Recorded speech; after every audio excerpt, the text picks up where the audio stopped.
Okay, people, here's another rant. And I know you're sick of hearing my rants and you'd rather listen to anything else. But here's a little education for you people. Okay, when it comes to our income, how much everybody makes in this nation, the largest portion of our income in our nation comes from the top 1%. Top 1% of our nation.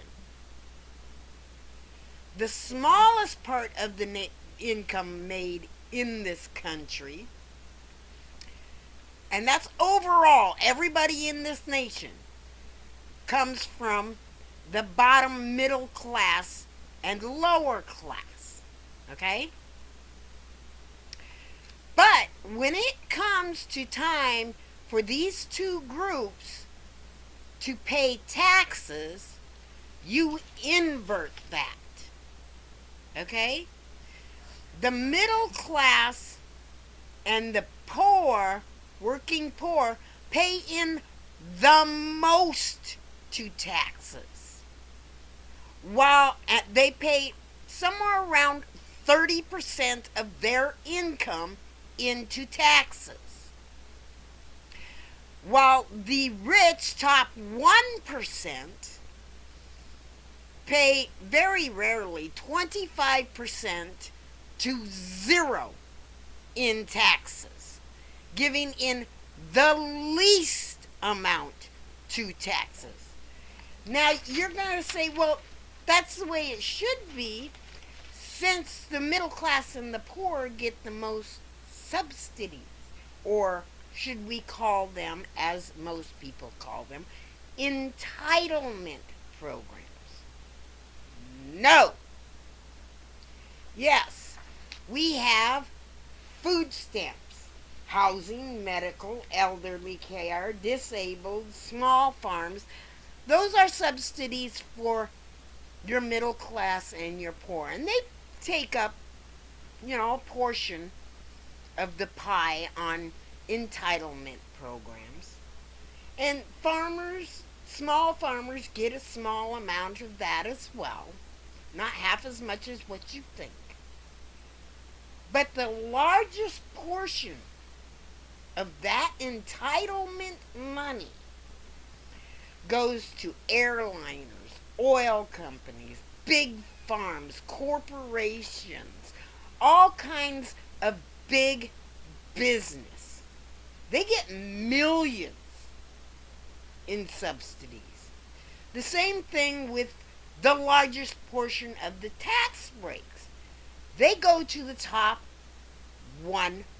They get something like 57% of the tax breaks and subsidies, while the lower class and middle class get only something like 38%. Okay? Now, you sit there and you say, well, that's just the way it is. That's not the way it should be. The rich should not be paying in the lowest amount in taxes and getting the biggest amount of benefits from it. So what I call this is, we live in an electoral democracy. But we live also in a capitalistic autocracy. Those in the top 1%, who are the rich and the corporations and the big business and even the politicians, hold all the power. They get all the money from the taxes that are paid into the government. They hold all the power. Their money buy them the elections they want with the candidates they want to succeed. while the middle class and the poor have the least of the power because they don't have the money to buy the politicians the way the rich do. Now you're wondering why I'm telling you this. If you take a look at just even the past 4 years, how much the Republicans have insisted on giving the rich more subsidies and more tax breaks, while giving the middle class and the poor less. You need to think where our country is headed. Because at some point in time, it will stop being a capitalistic autocracy. Because they will buy all the politicians they need and all the laws and all the everything they need to be able to put in a political autocracy. Our system is intricately linked. We should not be afraid of capitalism. We should have some amount of a capitalistic nation. The ability for a person to strive to choose their own profession, to be able to work hard and succeed and make more money. To that point, yes. But in other ways, we should also have partially a socialistic system where the richest amount of people pay their fair of share of taxes, where the poor don't and the middle class don't have to worry about feeding themselves because the programs are in place to make sure they're fed, or the workers are paid a fair wage to be able to afford being fed, having housing, being able to take care of their medical needs. Right now, everything benefits the corporations, the capitalistic rich people. Everything benefits them. Medical benefits them, the way they get their food benefits them, their housing benefits, the ability to afford their housing benefits them. Do you think a billionaire thinks anything about paying $1 million for a home? But yet, you as a middle class person would struggle to pay $100,000 for a home because you don't make enough at that job that made that millionaire or billionaire the billionaire he is? The Democrats who have been getting in office have been trying to even that out. Will they always do that? No, they will not. The trick is when a politician runs for office, you need to pay close attention to the policies that they are saying that they are going to do to benefit the nation as a whole with equality.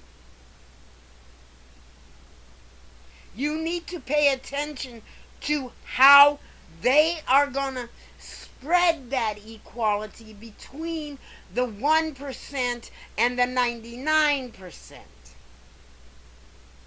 Are they going to benefit the 1% and hurt the 99%, or are they going to benefit the 99%, hurt the 1%, or are they going to make sure the 99% and the 1% have equal opportunity? Are they going to make sure all the subsidies out there go to the top 1% so that they can make record profits, while the lower 99% gets the least amount of subsidies and are still scraping by. Lucky to live paycheck to paycheck. Because that's how our system is run now.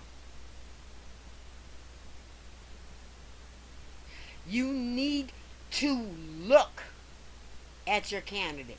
Right now, our best bet is Democrats. The day the Democrats start acting like the Republicans do today, and that day will come once they think their power is solidified and they can no longer be voted out of office because they're so popular, the day will come. Or more of the Republicans who can't get elected over here will slip into the Democrat. You know why? Because you voters don't go out there and pull up the candidates' voting history in Congress or in politics. You listen to what their little mouths are yapping about. And you don't go and say, I wonder if that's true. Like when Bernie said he supported the LGBTQ, but you take and look at his record, if he didn't vote against rights for LGBTQ, he voted absent. Why? Because he couldn't step his foot in and take an absolute stance for the LGBTQ. That's why they vote absent. Because they want it one way, but they think it's going to hurt them politically, so they vote absent so they don't have to commit to voting the other way. So that when their time to run for office comes again, they can claim that they never voted for a bill that hurt the LGBTQ or the poor or the middle class or whatever. It's a coward's cop-out. They can honestly tell you they never voted for a bill that harmed people. But they never voted for the bill to be able to help the people either. It's a cop-out. And in many cases, those that vote absent, when they voted absent because they're too much of a coward to choose a side, they made sure that bill did not pass, making it so the people were hurt.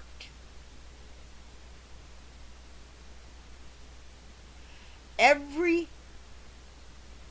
state and federal congressperson and mayor and whatever, voting history is public history. You can go in and research how any politician had voted on any bill out there.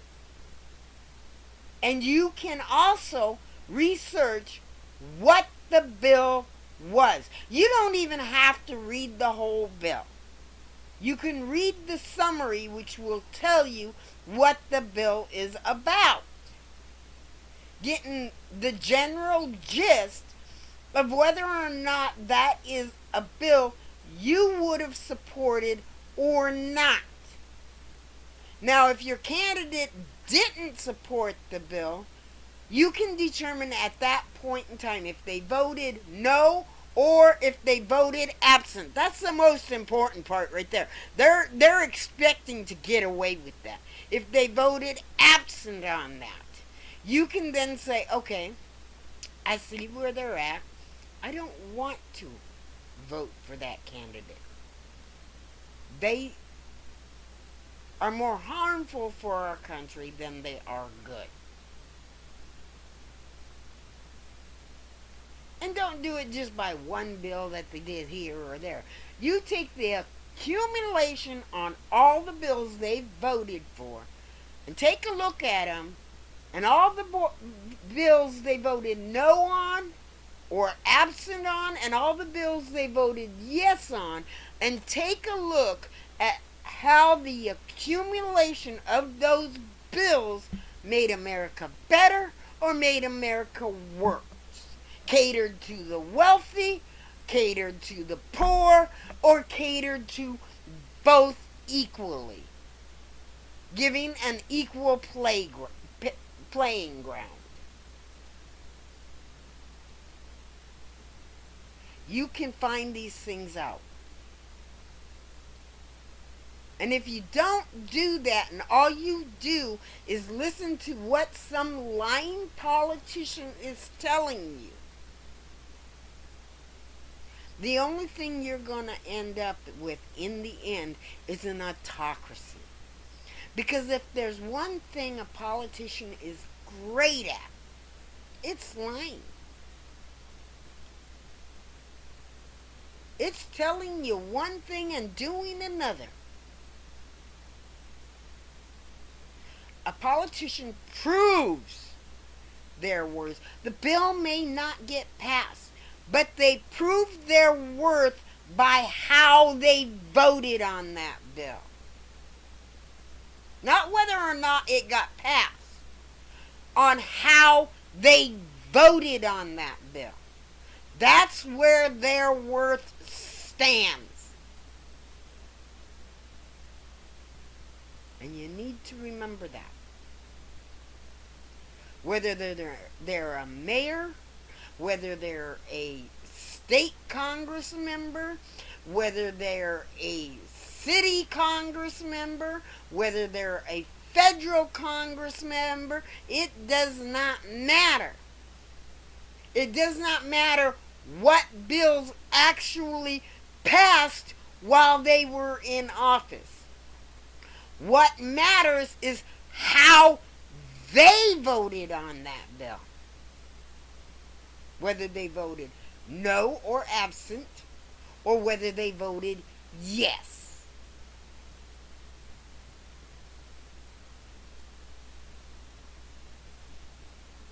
Because when they vote yes, they're clearly standing up and saying, this is my stance, this is what I'm willing to fight for, this is what I'm willing to give you, or this is what I'm willing to take away from you. They vote present or absent or no on it. What they're saying there is the ones that vote no are saying, this is what I stand for, this is what I fight for, this is what I'll vote on. The ones that vote absent or present, they're saying, I'm not going to tell you what I stand for. I don't want to tell you what I will fight for.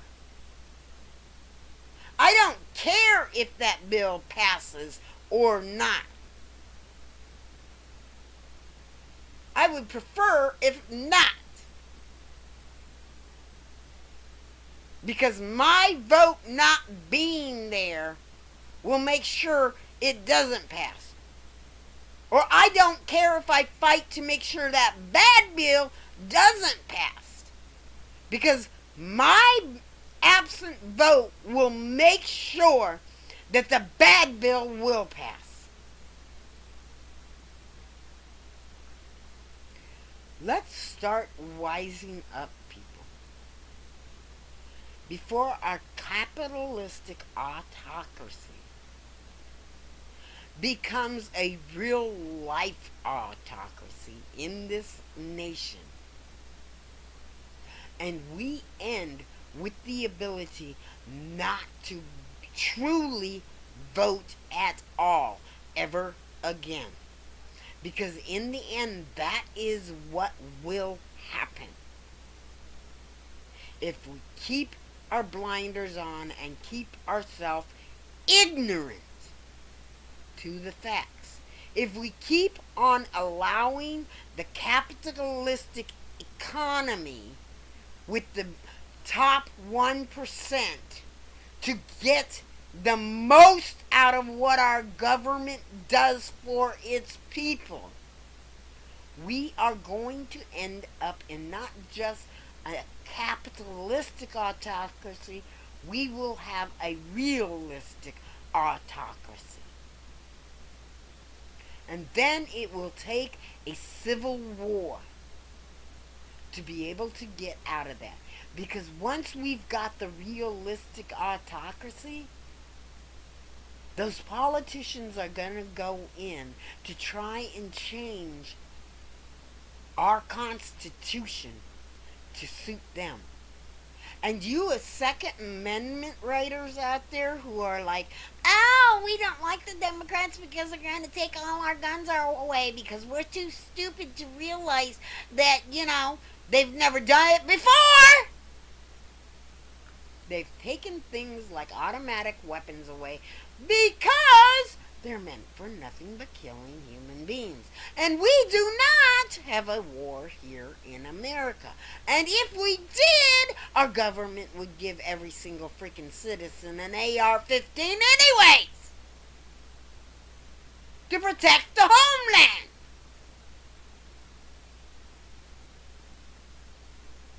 But we're not at war. So we don't need those damn guns. Unless you're out there trying to show everybody how small your man parts are. Or that you actually got man parts past that camel toe you're showing.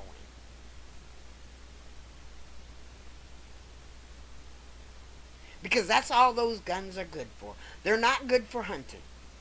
You hunt with those suckers, the meat isn't going to be any good. The only thing you're doing is wasting food some could eat. And you're cruelly killing animals that didn't need to die. And personally, to me, a person like that shouldn't have a gun anyways. Because if they're willing to do that to an animal, when will they be willing to do it to a human being? We have seen time and time and time and time and time again these people doing it to a human being. To children. To our babies. If we can't find a better way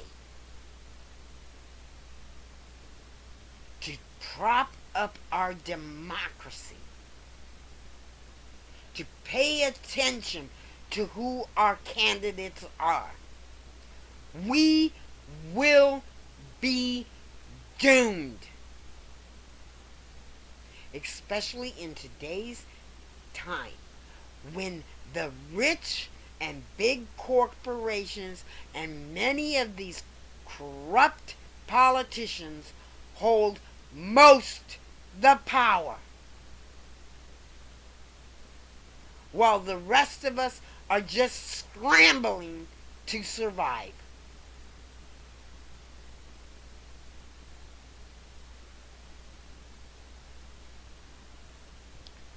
Think about it before we have an autocracy. And we can't get out of it.